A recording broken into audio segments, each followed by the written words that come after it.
Hey, introverted leaders. Welcome back to the Introverted Leadership Podcast, where we talk about leading with clarity, purpose, and quiet strength in a loud world.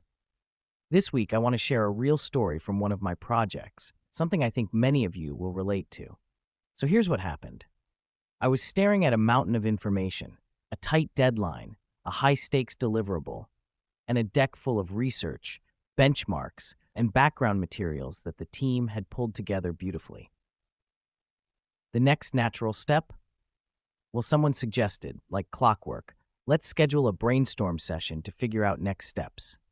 And in that moment, I said something different. I asked for space. Not because I didn't value the team's input, not because I didn't want collaboration, but because I knew what kind of thinking this challenge required, and I knew what kind of environment I needed to lead with clarity. As an introvert, I've spent years learning this about myself. When I jump into fast-paced brainstorms too early, I fall into survival mode.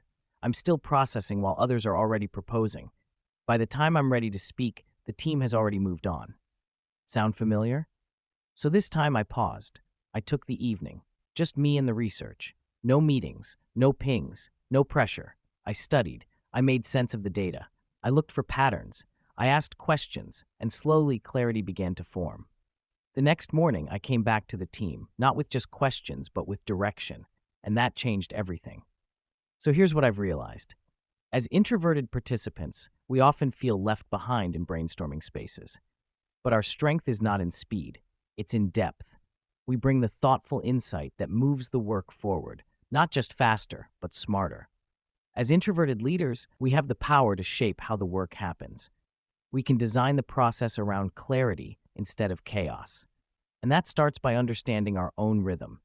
And most importantly, we have to give ourselves permission to ask for space, not as an excuse, but as a strategy. Because when we do, we don't just survive the project, we lead it, quietly, clearly, and effectively. Thanks for listening. If this resonates with you, I'd love for you to subscribe to the Introverted Leadership newsletter on LinkedIn and share this with another quiet leader you admire. Be sure to check out projectscenarios.com for more resources like this. Until next time, lead well and lead quietly.